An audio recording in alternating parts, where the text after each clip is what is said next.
بسم الله الرحمن الرحيم. اعوذ باللہ من الشیطان الرجیم بسم اللہ الرحمن الرحیم الحمد للہ رب العالمین والصلاة والسلام علی سید الانبیاء والمرسلین وعلی اہل بیتہ الطیبین الطاہرین وصحبہ المنتجبین۔ کل جہاں تک ہم پہنچے تھے اپنے درس کو بیان کرتے ہوئے کتاب ایمان جو 7 تقریریں ہیں ایمان کے موضوع پر آیت اللہ خامنائی کی۔ ابھی پہلی تقریر کا ترجمہ آپ کے سامنے بیان ہو رہا ہے، پہلی نشست کا یہ ترجمہ ہے۔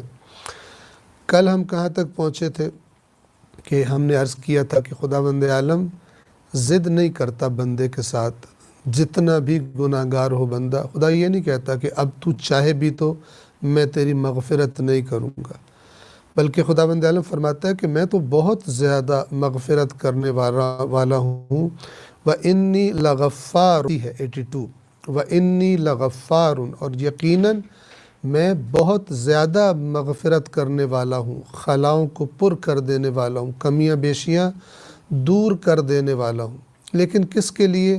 لمن تاب، اس کے لیے کہ جو توبہ کرے یعنی واپس پلٹ آئے، جس غلط راستے پر چلا گیا ہے، گناہ کے راستے پر، نافرمانی کے راستے پر، جو غلط عمل کر رہا ہے اس کو ترک کر دے، اس کو چھوڑ دے، یہ ہے توبہ، پکا ارادہ کر لے، توبہ کرے۔ وآمن، اور ایمان لے آئے، یعنی حقیقی معنوں میں ایمان، نہ کہ زبانی کلامی ایمان کہ جس کا عمل پر کوئی اثر نہیں ہوتا، جس کے بارے میں قرآن مثلا کہتا ہے یا ایھا الذین آمنوا لم تقولون ما لا تفعلون، اے ایمان والو وہ کیوں کہتے ہو جو کرتے نہیں ہو۔ یہاں پر اے ایمان والو یعنی جنہوں نے دعویٰ کر دیا ہے، جو ظاہری طور پر اپنے آپ کو مومن کہتے ہو، تو پھر وہ صفت تمہارے اندر کیوں ہے جو مومن کی صفت نہیں، اور وہ کیا ہے؟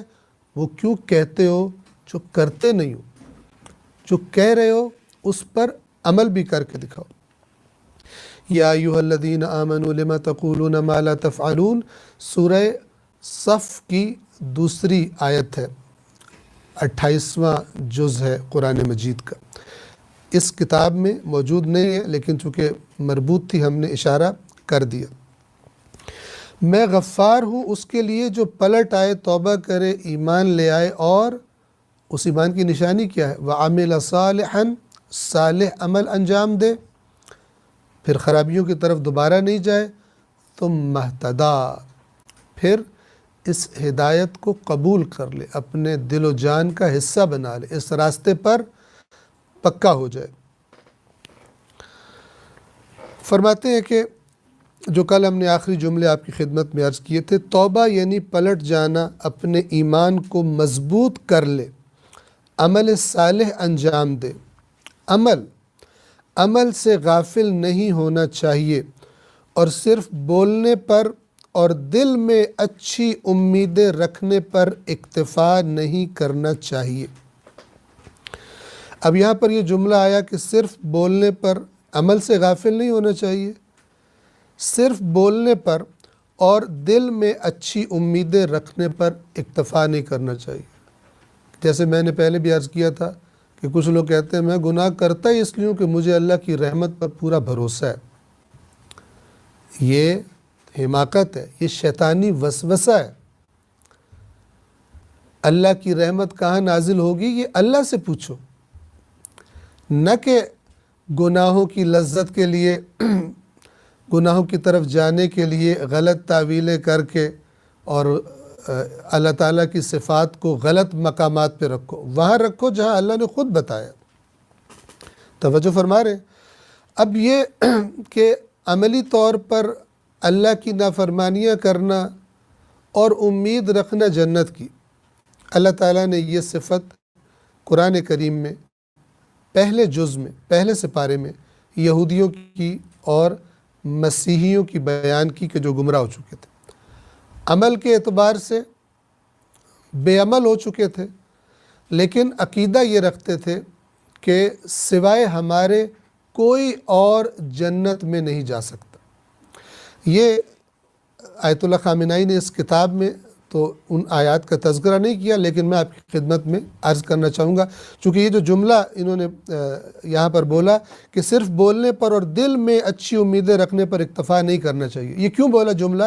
اس کے پس منظر میں آیات قرآنی ہے،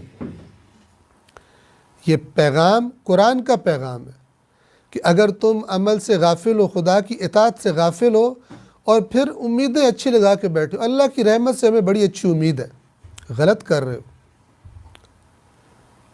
اللہ بتائے گا کہاں رحمت کی امید رکھو اور کہاں رحمت کی امید نہ رکھو۔ توجہ فرمائیں، یہ سورہ بقرہ آیت نمبر 111، اچھی طرح توجہ فرمائیں۔ وقالو، اور یہ لوگ کہتے ہیں، لن يدخل الجنت، جنت میں ہرگز داخل نہیں ہوگا، کوئی داخل نہیں ہوگا جنت میں، الا من کان ہودا او نصارا، سوائے اس کے کہ جو یہودی ہو یا جو مسیحی ہو۔ کیا مطلب؟ یہودی یہ عقیدہ رکھتے تھے، انہوں نے یہ عقیدہ بنا لیا تھا کہ جنت میں جانے کے لیے یہودی ہونا ضروری ہے، اور جو یہودی نہیں ہے وہ جتنا بھی اچھا ہو جائے، جتنا بھی جو بھی ہو جائے، جنت میں نہیں جا سکتا، جنت صرف ہماری ہے۔ اور یہی عقیدہ مسیحیوں کا بھی تھا، جنت میں صرف مسیحی جائیں گے اور کوئی نہیں جا سکتا، یعنی یہودی سمجھتے تھے کہ مسیحی نہیں جائیں گے اور کوئی بھی غیر یہودی نہیں جائے گا، اور مسیحی سمجھتے تھے کہ کوئی غیر مسیحی جنت میں نہیں جائے گا، پس یہودی بھی جنت میں نہیں جائیں گے۔ غور سے سنیے گا اللہ تبارک و تعالیٰ کیا فرما رہا ہے۔ ظاہر ہے کہ یہ دونوں اللہ کے نبیوں کو ماننے والے تھے، ان کی تعلیمات میں ہی تحریف کر کے، انہی سے جھوٹی باتیں منسوب کر کے انہوں نے یہ عقیدے بنائے تھے، جیسے کہ اس کی خوشبو تو نہیں کہیں گے، بدبو کہیں گے، آج بھی امت مسلمہ کے مختلف مسالک میں محسوس کی جا سکتی ہے کہ اللہ کی اطاعت نظر نہیں آتی زندگیوں میں، لیکن کیونکہ ہمارا تعلق فلان فرقے سے ہے، فلان مسلک سے ہے، ہم پکے جنتی ہیں۔ توجہ فرمائیں، اسی سے تو قرآن خبردار کر رہے ہیں ان آیات میں، اور کن الفاظ میں خبردار کر رہے ہیں، تاکہ قرآن پڑھنے والے یہ امت اس قسم کے ڈھکوسلے اور اس قسم کی باتوں کا شکار نہ ہو جائے۔ توجہ کیجیے، کیا کہہ رہے ہیں؟ آیت نمبر 111 سورۃ البقرہ کی پڑھ رہا ہوں میں، اس کتاب میں نہیں ہے قرآن مجید کی، لیکن آیت پڑھ رہا ہوں بات کی وضاحت کے لیے۔ کہتے ہیں کہ جنت میں ہرگز داخل نہیں ہو سکتا مگر وہ جو یہودی ہو، یہ یہودی کہتے ہیں، اور عیسائی کا کہتے ہیں جنت میں ہرگز کوئی داخل نہیں ہو سکتا مگر وہ جو مسیحی ہو۔ اور اسی جملے کو ہم اپنے زمانے میں، جو آج کل ہر مسلک کہتا ہے کہ ہم ہی جنت میں جا رہے ہیں باقی سب جہنمی ہیں، اس پر اس کو تطبیق کر لیں، اپلائی کر لیں اسی فارمولے کو۔ اللہ کا جواب سنیے، تِلْکَ أَمَانِيُّهُمْ، یہ ان کی آرزویں ہیں، آرزو کو عقیدہ بنا کے بیٹھے۔ عقیدہ تو تم وہاں سے لو جو اللہ کی کتاب نے بیان کیا، تم اپنی آرزو کو عقیدہ نہ بناؤ۔ تِلْکَ أَمَانِيُّهُمْ، یہ ان کی آرزویں ہیں۔ قُلْ هَاتُوا بُرْهَانَكُمْ، اے رسول آپ ان سے کہیے کہ اپنی دلیل محکم پیش کرو، کہاں سے یہ بات کر رہے ہو تم؟ ان کنتم صادقین، اگر تم سچے ہو، بلا تم جھوٹے ہو۔ آیت نمبر 112 شروع ہو رہی ہے، تم جھوٹ بولتے ہو، تم ہرگز نہ موسیٰ نے کچھ ایسا کہا ہے نہ عیسیٰ نے کچھ ایسا کہا ہے علیہم السلام، تم نے گھڑ لیا۔ کون جائے گا جنت میں؟ اب قرآن مجید اپنا معیار بتا رہا ہے، وہی باتیں جو اس کتاب ایمان میں آپ کی خدمت میں عرض کی جا رہی، خالص قرآن کا، بغیر کسی ملاوٹ کے، بغیر کسی نمک مرچ لگائے ہوئے یہ پیغام ہے۔ بلا کا معنی ہوتا ہے، یہ جو پچھلی بات بیان ہوئی ہے غلط ہے یہ. من اسلم وجہہ للہ، جو اپنے چہرے کو اللہ کے سامنے تسلیم کر دے، سر تسلیم خم کر دے، جھک جائے اللہ کے احکام کے آگے، یعنی اس کی اطاعت میں آ جائے، اللہ کے قانون کے سائے میں آ جائے، سرکشی چھوڑ دے. اور اس کا نتیجہ کیا ہے؟ وَهُوَ مُحْسِنٌ، اور وہ اچھے کام کرنے والا ہے. محسن کی جمع محسنین ہے، وَاللَّهُ يُحِبُّ الْمُحْسِنِينَ، اللہ محسنین سے محبت کرتا ہے. محسن یعنی اچھے کام کرنے والا. کون ہے محسن؟ جو خدا کہے کرو وہ کرے، جو خدا کہے نہیں کرو اس سے رک جائے. جس نے اپنا چہرہ اللہ کے لیے جھکا دیا، تسلیم کر دیا، وَهُوَ مُحْسِنٌ، اور وہ نیکوکار ہے، نیک کام کرنے والا ہے. فَلَهُ أَجْرُهُ عِنْدَ رَبِّهِ وَلَا خَوْفٌ عَلَيْهِمْ وَلَا هُمْ يَحْزَنُونَ. تو اس کا اجر ہے اس کے رب کے پاس، اور انہیں نہ کوئی خوف ہوگا اور نہ کوئی غم ہوگا. یہ اللہ کا معیار ہے، یہ قرآن کا معیار ہے، اور یہی حقیقی معیار ہے جنت میں جانے کا. ادھر سے تم خدا کی نافرمانی کرو، اللہ اور اس کے رسول کی اطاعت نہ کرو، اور کہو کیونکہ میرا تعلق فلان دین سے ہے، کیونکہ میرا تعلق فلان مسلک سے ہے، میں جنت میں جاؤں گا. قرآن اس کا انکار کرتا ہے، چاہے 100 حدیث گھڑ کے اس کے مقابلے میں لے آئے، کوئی 1000 حدیث گھڑ کے لے آئے، اللہ کی کتاب کی بات تبدیل نہیں ہوتی. قرآن کی 20 آیات اس قسم کے ڈھکوسلوں کو جڑ سے اکھاڑ کر پھینک دیتی. آپ غور کریں، یہ جو امت کے اندر اللہ کی نافرمانی آئی ہے، کہاں سے آئی ہے؟ اسی قسم کے ڈھکوسلوں سے آئی ہے، جیسے ڈھکوسلے یہودیوں اور عیسائیوں نے رسول اللہ کے زمانے میں بنا رکھے تھے اور کرپٹ ہو گئے تھے. تبھی تو رسول اللہ کو مانا نہیں تھا انہوں نے، سوائے ان کے جو واقعہ نیک تھے، اللہ کے اطاعت گزار تھے، وہ فوراً رسول اللہ پر ایمان لے آئے تھے. بے ایمان اور کرپٹ لوگ ایمان نہیں لائے تھے، کیونکہ بے ایمانی اور کرپشن کی ایک تاثیر ہوتی اور وہ وقت آنے پر اپنا اثر دکھاتی. اور ایسا نہ ہو کہ قیامت کے دن تک انسان غفلت میں رہے قرآن کی تعلیمات سے، اور قیامت کے دن پتہ چلے کہ میں اپنے آپ کو جس صف میں سمجھ رہا تھا کہ مجھے کھڑا کیا جائے گا، اس صف میں مجھے نہیں کھڑا کیا گیا، کسی اور مجرموں کی صف میں مجھے کھڑا کر دیا گیا. تو یہ جو آیت اللہ خامنائی نے یہاں پر فرمایا کہ اور صرف بولنے پر عمل سے غافل نہیں ہونا چاہیے، اور صرف بولنے پر اور دل میں اچھی امیدیں رکھنے پر اکتفا نہیں کرنا چاہیے، یہ سورہ بقرہ آیت نمبر 111 اور 112 اسی بات کی وضاحت میں نے آپ کی خدمت میں عرض کی. بنا بری، یعنی اس بنا پر جو ہم نے باتیں کی، اس بنا پر اب آگے میں اس کتاب کو پڑھ رہا ہوں. مغفرت یعنی ان خلاؤں کو بھرنا جو انسانی روح کے زخم ہیں، جو گناہوں کی وجہ سے لگ گئے. کون بھرے گا ان کو؟ مغفرت بھرے گی. ان کو پر کرنے سے انسان کمال تک پہنچتا ہے. ظاہر ہے آگے بڑھنے کا، کمال تک جانے کا مقابلہ ہو رہا ہے. قرآن کے الفاظ میں فَاسْتَبِقُوا الْخَيْرَاتِ، نیکی کے کاموں میں ایک دوسرے سے سبقت لے جاؤ. لیکن جب انسان نے گناہ کیے، روح زخمی ہو گئی، اب نہیں سبقت لے جا سکتی. دل نہیں کرتا نیکیوں کا، مزہ نہیں آتا عبادتوں کا، نیک کام کرنے کا، اچھی محفلوں میں جانے کا جی نہیں چاہتا. تو یہ زخم بھریں گے تو انسان دوبارہ سے اس مقابلے کے میدان میں پورا صحت مند ہو کے شریک ہو جائے گا. یہ بہتر ہے، انسان کو اس راہ کی طرف کوششیں کرنی چاہیے، مقابلہ کرنا چاہیے، سرعت اختیار کرنی چاہیے. مغفرت کی بہت اہمیت ہے. مغفرت یہ نہیں ہے کہ خدا متعال یعنی اللہ تبارک و تعالی بلا وجہ ایسے ہی دل کے چاہنے پر کسی پر بے جا لطف کرنے لگے. ایسا نہیں ہے کہ مثلا چند لوگوں کا گروہ سامنے بیٹھا ہو اور کچھ اللہ کو پسند آ جائے بغیر کسی قاعدے قانون کے، اور کچھ اللہ کو پسند نہ آئے اور اللہ کہ ان کی مغفرت کر دو، ان کی مغفرت نہ کرو. ایسا نہیں ہوتا. اللہ تبارک و تعالی کی ذات اقدس بے حکمت کام نہیں کرتی،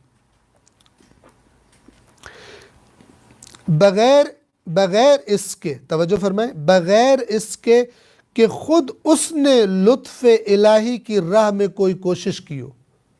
یعنی اس بندے نے کچھ نہیں کیا اللہ کی راہ کی طرف آنے کے لیے، اسے خواہش ہی نہیں ہے، اسے طلب ہی نہیں، وہ لگا ہوا ہے اپنی گناہوں کی دنیا میں مست ہے، حرام خوری کی دنیا میں مست ہے، حرام لذات کے حصول کے لیے مست ہے، لیکن اللہ کو پھر بھی پسند آ جائے اللہ اس کو، ایسا نہیں. توجہ فرمائیں، بڑی اہم، بڑی سخت بات ہے. اور یہ پھر میں قرآن مجید سے ہی بیان کروں، یہاں پر نہیں ہے.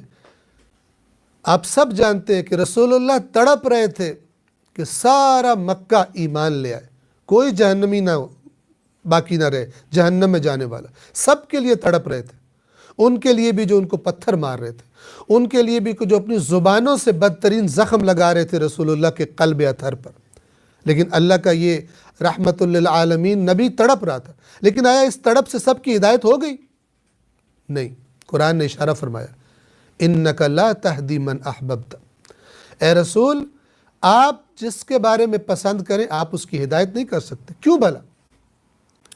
اس لیے کہ اللہ نے قانون یہ بنایا کہ بندہ خود بھی چاہے. ہم نے عقل دی ہے، آپ کا پیغام سنے، غور کرے اور پھر آپ کی طرف توجہ کرے، چھوڑ دے ان خواہشات کو اور اس روٹین کو کہ جس سے خدا ناپسند فرماتا ہے اور جس سے آپ روکنے کا کہہ رہے ہیں. جو اپنی عقل سے کام لے گا، اس راستے سے آئے گا، خود بھی کوشش کرے گا، ہم اس کو ہدایت کریں گے. وَلَكِنَّ اللَّهَ يَهْدِي مَن يَشَاءُ. اللہ جسے چاہتا ہے ہدایت کرتا ہے. اللہ جسے چاہتا ہے کیا مطلب؟ آیا اللہ اور رسول کی مرضی الگ الگ ہے؟ اے رسول، آپ جسے چاہے ہدایت نہیں کر سکتے، لیکن اللہ جسے چاہتا ہے ہدایت کرتا ہے. کیا مطلب؟ آپ تڑپ رہے ہیں اس کی ہدایت ہو جائے، لیکن یہ خود سرکشی پہ اترا ہوا خدا کی نافرمانی پر، اسے وہی راستہ پسند ہے، اسے آپ ہدایت نہیں کر سکتے. کتنی جگہوں پر قرآن میں یہ بات کی گئی ہے. آپ اپنے آپ کو ہلاک کر دیں گے اس غم میں کہ یہ کیوں ایمان نہیں لا رہے. کیا آپ لوگوں کو مجبور کریں گے کہ وہ ایمان لے آئیں؟ یہ سب باتیں کیا بتا رہی ہیں؟ رسول اللہ کی تڑپ سے وہ ایمان نہیں لائیں گے، بلکہ کب ایمان لائیں گے؟ جب خود ان کے اندر جو خدا نے عقل دی اسے استعمال کریں، اپنی خواہشات، ناجائز خواہشات کو ذرا سائڈ پہ کر کے. یہ قانون خدا ہے، جو اس کی طرف آئے گا اس کو اللہ اس راستے پر آنے کی توفیق دے دے گا، اجازت دے دے گا. لہذا فرما رہے ہیں بغیر اس کے کہ خود اس نے لطف الہی کی راہ میں کوئی کوشش کی ہو، بندے نے کچھ نہ کیا ہو، اللہ بلا سبب ایسے ہی اس کی مغفرت کر دے. ایسا نہیں ہوتا. زبان سے کہہ رہا ہے، گناہ نہیں چھوڑ رہا، ایسا نہیں ہوتا. یہ معنی ہے اس آیت کا. وَسَارِعُوا إِلَى مَغْفِرَةٍ مِّن رَبِّكُمْ. سرعت اختیار کرو اپنے پروردگار کی مغفرت کی طرف. وَجَنَّةٍ، اور جنت کی طرف، کہ عَرْضُهَا السَّمَاوَاتُ وَالْأَرْضُ، جس کی وسعت آسمانوں اور زمین کے برابر ہے. اُعِدَّتْ، جو تیار کی گئی ہے، لِلْمُتَّقِينَ، صاحبان تقوی کے لیے. یہ بات ہمیشہ ذہن میں رکھیے. عادی مجرموں کے لیے جنت نہیں رکھی گئی، تیار نہیں کی گئی. کس کے لیے تیار کی گئی ہے؟ للمتقین. پھر فرماتے ہیں ایک معروف جملہ جو بولا جاتا ہے کہ جناب آپ اہل جنت ہیں، آپ جنت میں جائیں گے. عام طور پہ معاشرے میں، بھائی یہ تو آپ تو جنتی آدمی ہیں، آپ تو پکے جنتی ہیں، ایسے جملے بولے جاتے ہیں. فرماتے ہیں اگر انشاءاللہ آپ کو جانے دیا گیا تو یہ بات بالکل بجا ہے. یعنی آپ جنتی ہو، ہم بھی چاہتے ہیں، لیکن اگر آپ کو جانے دیا گیا، چونکہ جنت میں جانے کا قاعدہ ضابطہ ہے. ہم سب جنت کے آرزو مند ہیں، لیکن ہم نے یہ دیکھنا ہے کہ ہماری آرزویں وہ والی تو نہیں ہے جو یہودی اور مسیحیوں کی تھی، جن کو اللہ کہہ رہے تمہاری آرزویں، دلیل لاؤ اگر سچے ہو تو. ہم سب جنت کے آرزو مند ہیں، ہم سب دعاؤں میں جنت طلب کرتے ہیں، کبھی ہم صرف جنت کی طلب پر ہی اکتفا نہیں کرتے بلکہ اس کی ایک ایک خصوصیت کو بھی دعا کا حصہ بنا لیتے ہیں۔ کیا دعائیں مانگتے ہیں؟ اس کی حور العین کو، اور اس کی لذیذ غذاؤں کو، اور پرندوں کے گوشت کو، اور اسی طرح کی اور چیزوں کو ہم اپنی دعاؤں میں فہرست وار بیان کرتے ہیں۔ اللہ ہمیں یہ بھی دے دے، اللہ ہمیں یہ بھی دے دے، جنت کی یہ چیز بھی عطا فرما۔ سب آرزو مند ہیں جنت میں جانے کے، لیکن خود خدا کہتا ہے اپنی آرزوؤں پہ ہم نہ رہیں، بلکہ جس نے جنت میں بھیجنا ہے اس سے پوچھیں۔ اس کی کتاب میں اس نے بیان فرمایا ہے۔ وہ کیا کہتا ہے جنت کے بارے میں؟ وہ کہتا ہے تمہاری آرزو، تم سے پہلے بھی قومیں گزری ہیں جو آرزو رکھتی تھی اور غلط آرزو تھی ان کی، ہم نے معیار بتایا ہے۔ لیکن خود خدا کہتا ہے کہ ہم نے اس جنت کو صاحبان تقوی کے لیے تیار کیا، مجرموں کے لیے تیار نہیں کیا۔ سورہ قلم میں 29ویں جز میں اللہ تبارک و تعالی سوالیہ شکل میں فرماتا ہے اَفَنَجْعَلُ الْمُسْلِمِينَ كَالْمُجْرِمِينَ مَا لَكُمْ كَيْفَ تَحْكُمُونَ، کیا ہم مسلمین کو، یعنی جو ہمارے سامنے تسلیم ہو گئے ہیں، یا مسلمین سے مراد یہ پیدائشی مسلم نہیں ہے، قرآنی مسلم مراد ہے، وہی جو من اسلم وجہہ للہ، جو اپنا سر جھکا چکا ہے خدا کے آگے، تسلیم ہو چکا ہے خدا کے سامنے، اس کے آئین کے قانون کے سائے میں آ گیا، سرکشی نہیں کرتا۔ کیا ہم ایسوں کو مجرموں کی طرح کر دیں گے قیامت کے دن؟ یہ بھی جنت میں وہ بھی جنت میں۔ ما لکم کیف تحکمون، تمہیں کیا ہے، کیسے فیصلے، کیسی قضاوت کرتے ہو؟ یہ لب و لہجہ ہے کس کا؟ قرآن مجید کا۔ لیکن خود خدا کہتا ہے کہ ہم نے اس جنت کو صاحبان تقوی کے لیے تیار کیا ہے۔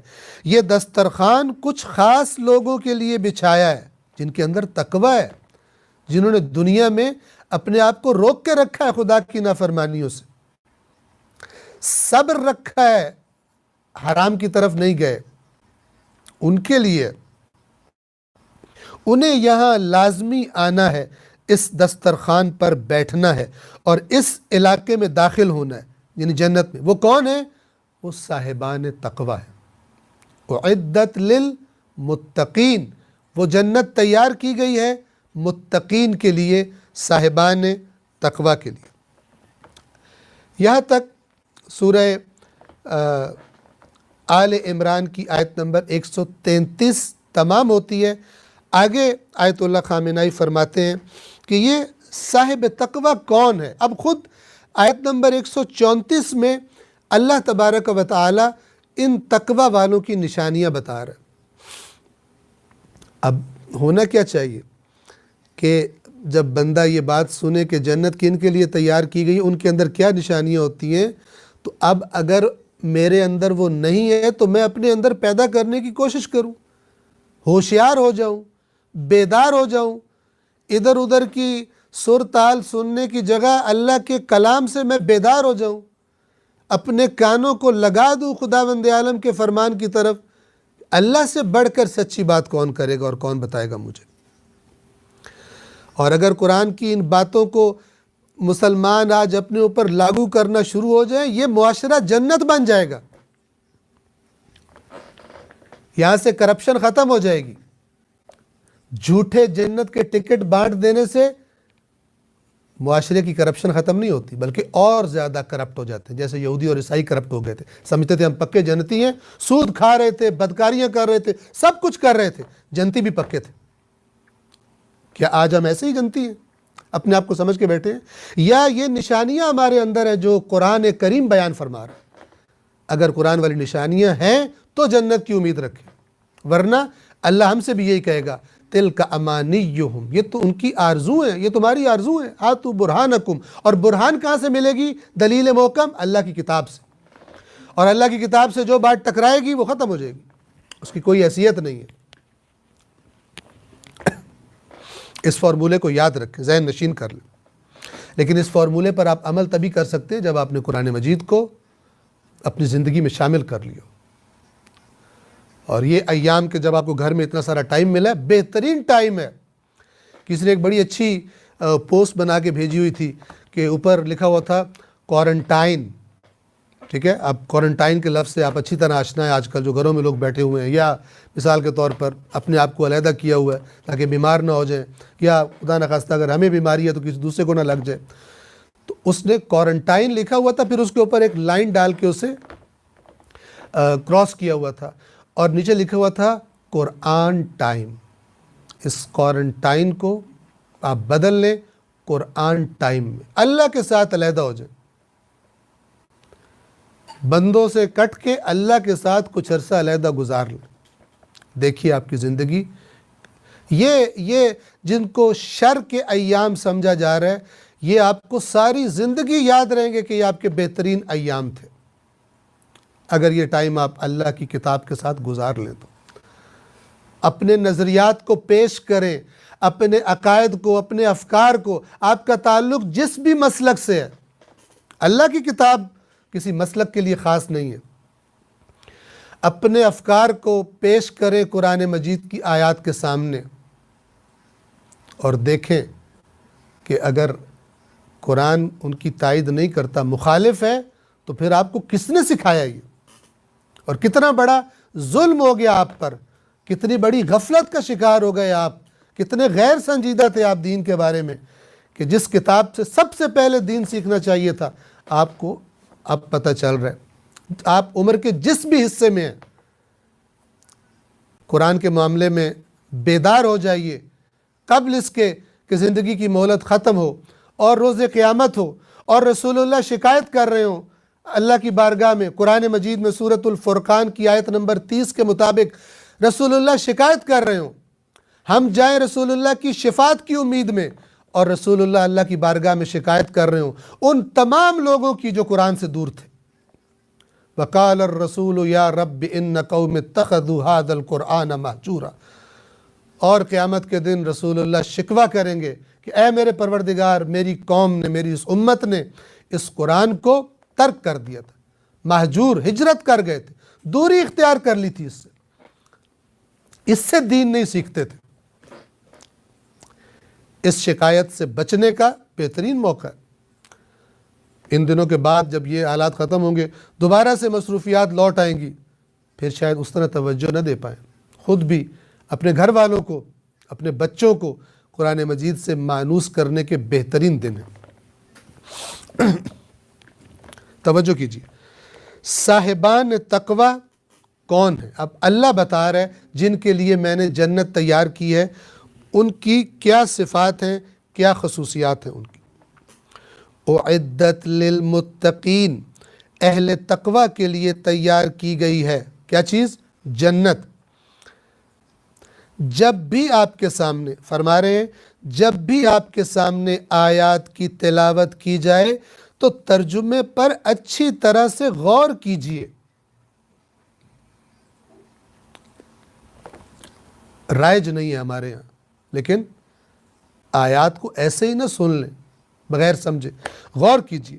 وہ الفاظ جن کی خصوصی طور پر تاکید کی جاتی ہے وہ آپ کے ذہن میں ہوں، یعنی ہم اب یہ فرما رہے ہیں کہ بعض الفاظ کا معنی ہم اچھی طرح تاکید سے آپ کو بیان کر رہے ہیں تاکہ وہ جو غلط تصور ہے ذہن میں ایسے سنا سنایا وہ نکلے آپ کے ذہن سے، اور الفاظ کے اندر جو معانی ہیں، اصل معانی ہیں، ان کی روح آپ کے اندر منتقل ہو جائے اور آپ اس راستے پہ حرکت شروع کر دیں۔